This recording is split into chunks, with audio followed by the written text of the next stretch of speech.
അങ്ങനെ ഏറെ ദിവസങ്ങളുടെ ഫലം വന്ന് 11ാം ദിവസമാണ് വലിയ നാടകീയ ചർച്ചകൾക്കൊടുവിൽ കോൺഗ്രസ് ദേശീയ നേതൃത്വം കേരളത്തിന്റെ മുഖ്യമന്ത്രിയുടെ പേര് പ്രഖ്യാപിച്ചത്.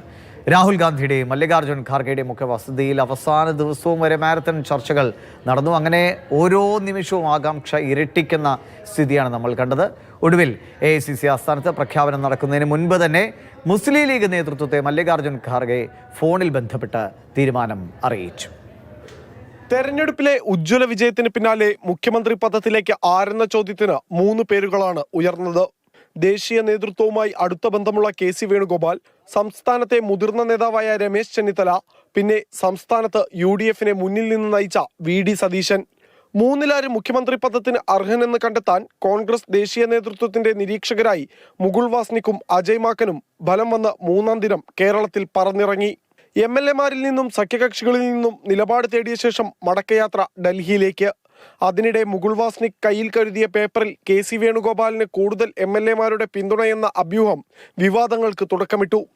തൊട്ടു പിന്നാലെ നേതാക്കൾക്ക് വേണ്ടി ചേരിതിരിഞ്ഞ് കേരളത്തിൽ പൊട്ടിപ്പുറപ്പെട്ട തെരുവിലെ പ്രകടനങ്ങളും ഫ്ലക്സ് യുദ്ധവും. തീരുമാനം ഹൈക്കമാൻഡിന് വിട്ട് ഒറ്റവരി പ്രമേയം പാസാക്കി കേരളത്തിലെ കോൺഗ്രസ് നേതാക്കളും MLA-മാരും. We have submitted our report to the leadership, to the Congress president.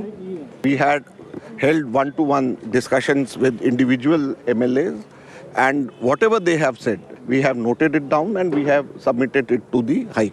3 നേതാക്കളെയും ഡൽഹിയിലേക്ക് വിളിച്ചു വരുത്തി ദേശീയ നേതൃത്വം അഭിപ്രായം തേടി. 3 മണിക്കൂർ നീണ്ട മല്ലികാർജ്ജുൻ ഖാർഗെയുടെ വസതിയിലെ ചർച്ചകൾക്കായി ഡൽഹിയിലെത്തിയ രമേശ് ചെന്നിത്തലയും VD സതീശനും ഒരു ഘട്ടത്തിലും മാധ്യമങ്ങളോട് മിണ്ടാൻ പോലും തയ്യാറായില്ല. KC വേണുഗോപാലിന്റെ നിലപാടും ഇതുതന്നെ.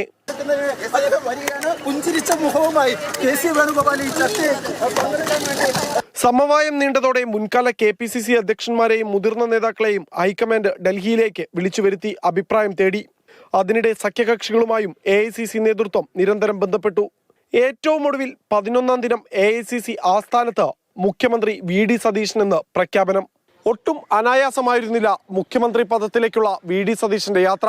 ഓട്ടത്തിനിടയിൽ കാലിടറി വീണവർക്ക് AICC നേതൃത്വം കരുതി വെക്കുന്നത് എന്താകും? ക്യാമറാമാൻ വൈശാഖ് ജയപാലിനൊപ്പം വിഷ്ണു പ്രസാദ്, മാതൃഭൂമി ന്യൂസ്, ഡൽഹി.